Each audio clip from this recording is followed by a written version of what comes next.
مساء الخير عليكم، نتمنى تكونوا بخير وعلى خير. فيديو ديال اليوم غادي نتكلم فيه على السعله. بما ان هذه فتره زمنيه ديال السنه كيكثر هذا المشكل ديال السعله، كيجيو الناس كيسقسيو دائما في السعله. كاين اللي كيكون ديجا استعمل شي حاجه طبيعيه في الدار وما نفعتش وعاد كيجي للصيدليه، وكاين اللي كيتوجه ديريكتومون لا فارماسي باش ياخذ شي حاجه ديال السعله. اليوم غادي نتكلم على انواع ديال السعلات، يعني السعال ماشي نوع واحد.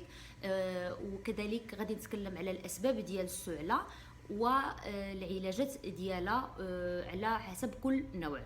اذا شحال من مره الانسان كيجي هاد السعله هذه وما كيعرفش يتخلص منها رغم انه كيكون خدا شي حاجه طبيعيه في الدار، الى ان كيتوجه للصيدليه وكياخذ الدواء ديالو.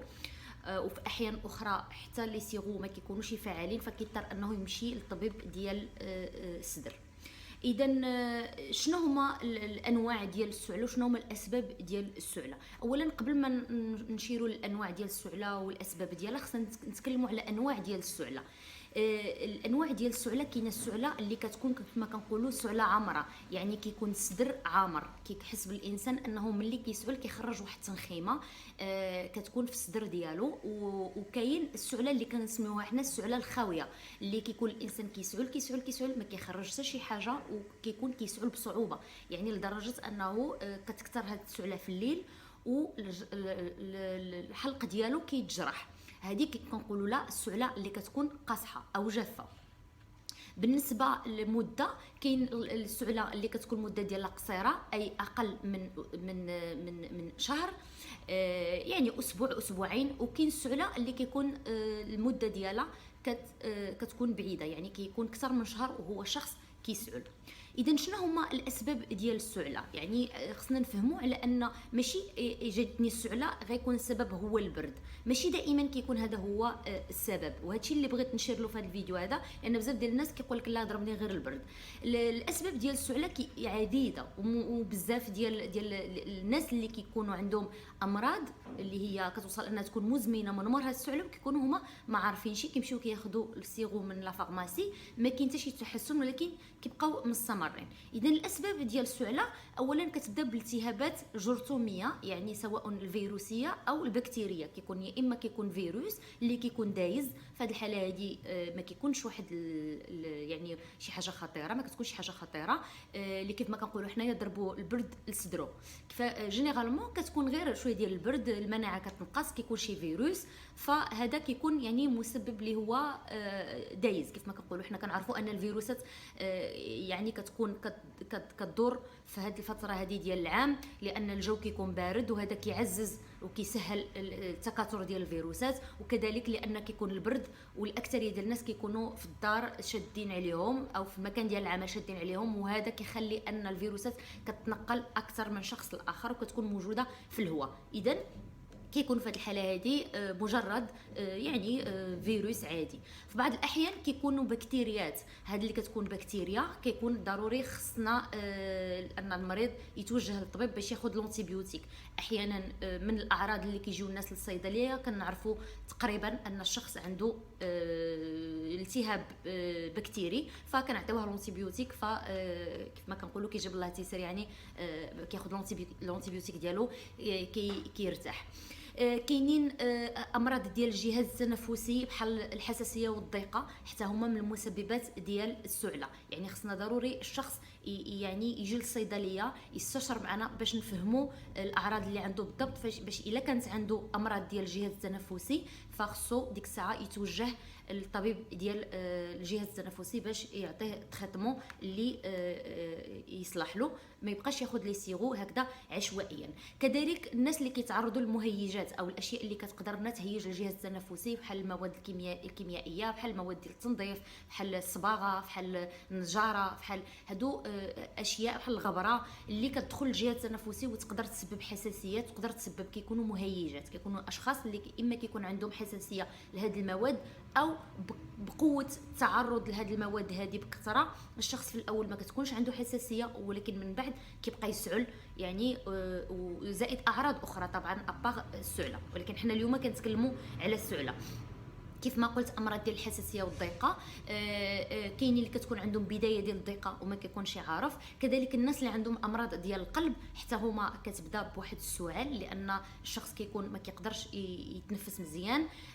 كذلك الناس اللي كيكون عندهم ديك الارتجاج في المعده بعض المرات، حتى هو كيوقع انه كيبقى يسعل الشخص وما كيكونش عارف انه المشكل عنده في الجهاز الهضمي ديالو. وطبعا هادو حالات طبعا يعني قليله. وكذلك الناس اللي مدخنين، سواء التدخين الايجابي اللي هو كيدخن او التدخين السلبي اللي كيكون هو متواجد مع الشخص اللي كيدخن. مثلا كتكون المدام مثلا مع الزوج ديالها اللي كيكون مدخن، فهي كتبقى تستنشق ديك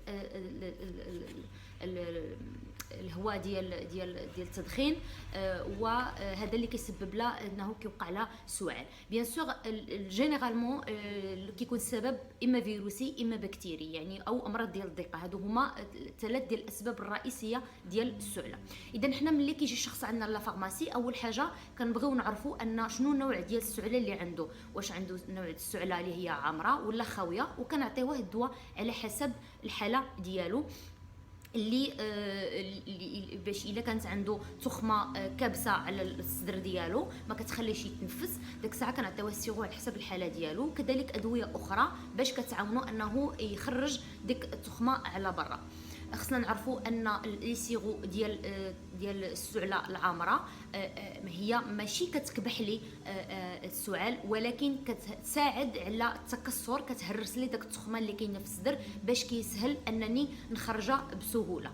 بالنسبه للسعال اللي كيكون جاف، فالادويه اللي كنعطيو اللي كتكون جينيرالمون كتخدم على الجهاز العصبي المركزي باش ما كتخليناش هذاك لو غفلي ديال السعال، زائد طبعا ادويه اخرى باش نعالجوا السبب. اذا كان مثلا بكتيري او جرثومي كان نعالجوا السبب باش هذا الشخص هذا ما يبقاش يسعل. عموما السعله اللي كتكون اقل من شهر كيكون السبب ديالها غير عارض يعني فيروسي، البرد، ما كتكونش واحد السبب اللي هو صعيب. ولكن الشخص اللي كيكون ديجا خدا ان سيغو مثلا وكيجي لا فارماسي كيقول لك كملت السيغو مثلا، ولكن باقي كنسعل، باقي كنحس ان صدري عامر، في هذه الحاله هذه يقدر يكون سبب بكتيري او اسباب اخرى كذلك. يعني ما نقدروش نحكموا في ديك الساعه، على حسب الحاله وعلى حسب الاعراض الاخرى اللي كتكون عند الشخص. بالنسبه للاسئله الشائعه اللي اكثريه كنتعرض لها في لا فارماسي هي شنو علاش ان بيبي مثلا كيجي كيقول لك عطيني سيغو بحال هذا ولكن ديال اطفال الصغار. فانا يعني شخصيا كنتانى انني نعطي هذا النوع ديال لي سيغو، لان ما صالحينش الاطفال اللي هما اقل من سنتين، وهذه كنأكد عليها ان ماشي اي سيغو نستعملوه للطفل اللي هو اقل من سنتين، نظرا لان اولا البيبي كيكون كينعس على ظهره، يعني المساله ديال انه يسعل كتكون اصعب بالنسبه له. ثانيا انني انا ما يمكنليش نعطي واحد السيغو لواحد البيبي اللي هو باقي ما عندوش هذاك لو غفلي ديال انه يسعل، خصوصا اللي كيكونوا لي سيغو اللي كيكونوا اللي كنسميوهم لي سيغو اللي كيهرسوا لي المخاط، او ديك التنخيمه اللي كتكون لي ميكوليتيك اللي كيهرسوا لي التنخيمه اللي كتكون عندي في الصدر. فمن الافضل ان البيبي ياخذ لي سيغو على حسب السن ديالو. يعني مثلا في هذه الحاله كنعطيو الاكثريه دي سوبو قويلبات كتسموا قويلبات الصفصاف، اللي كيكونوا يعني فيهم اعشاب طبيه اللي كتعاون على انه يقدر يعني يتعدى ديك المرحله ديال السعله. او كناخذوا دي سيغو اباز دو بلونت ميديسينال اباز دو بروبوليس، بحال يعني لي سيغو اللي كيكونوا يعني طبيعيين كيف ما كنسميوهم. هادو كيعاونوا ان البيبي انه يعني يدوز من ديك المرحله ديال السعله بسلام، انه ماشي يهرسوا ليه المخاط، لان اذا خدا ميكوليتيك او اللي كيهرس ليه المخاط في الصدر فيقدر يتخنق بهذيك التخمه. يعني انه اذا هاد لي بيبي عطيناهم هاد النوع ديال الادويه فكيقدر يسبب لهم اختناق، وهذا الشيء ديجا كان وقع لواحد السيده. فخصنا نردوا البال هاد المساله ديال ان لي سيرو خصنا حتى نتاكدوا السيرو اللي هو مناسب لكل سن معين. يعني ما نعطيش اي سيرو عشوائيا لاي واحد. طبعا لي سيرو اللي كيكونوا اباز دو كوديين وهذوك اللي كيخدموا على الجهاز العصبي المركزي فكنعطيوهم من 12 عام الفوق. يعني ما نمشيوش ناخذوا لي سيرو عشوائيا من لا فارماسي بلا ما نستشروا مع الدكتور اولا مع المساعدين، لانهم هما اللي غيعرفوا شنو غادي يعطيوك. يعني في خلال الخدمه دائما كنتعرضوا ان الناس كيجيو كيفرض انه ياخذ واحد السيرو، هو يعني كيفرض عليك انك تعطيه واحد السيرو. لا، ما خصناش نبقاو نفرضوا، خصنا نسقسيو نسالوا اصحاب الدومين شنو اللي خصنا نعطي الوليد ديالي، شنو اللي مناسب ليلو على حسب الحاله ديالو. يعني شمن سعله عنده، شمن نوع ديال السعال عنده، على حسب واش قديم سعله قديمه ولا جديده، على حسب واش الطفل عنده شي امراض اخرى بحال الضيقه او الحساسيه خصنا ناخذوها بعين الاعتبار، ديجا كياخذ شي ادويه. وكذلك خصنا ناخذوا بعين الاعتبار طبعا كيف ما قلت السن ديالو اللي هي ضروريه. دونك انا الاطفال اللي هما اقل من سنتين ما كنعطيهمش الانواع ديال لي سيرو اللي تكلمت عليهم لي ميكوليتيك، لانهم ما صالحين لهمش نهائيا، بل يقدروا يعرضوا الحياه ديال البيبي للخطر. وكنظن هادو هما طبعا بعض لي سيرو ما كيكونوش صالحين لبعض الناس، مثلا الناس اللي عندهم امراض ديال الضيقه وكياخذوا ادويه ديال الضيقه، فمثلا ما صالح لهمش بعض الانواع ديال لي سيرو. فضروري اننا ملي نمشيو للصيدليه ضروري اننا نستشروا مع صيدلي نسقسيوه على شنو النوع ديال لي سيرو اللي يصلح لنا وعلى حسب الحاله ديالنا.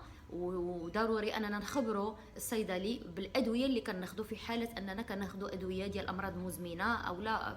يعني في ديك الفتره هذه كي ديال الشخص كياخذ واحد العلاج ضروري انه يستشر مع الدكتور باش يعطيه العلاج المناسب ليه. كنتمنى تكونوا استفدتوا اليوم معايا في هذا الفيديو هذا. نتلاقاو ان شاء الله في فيديو جديد وتبقاو على خير.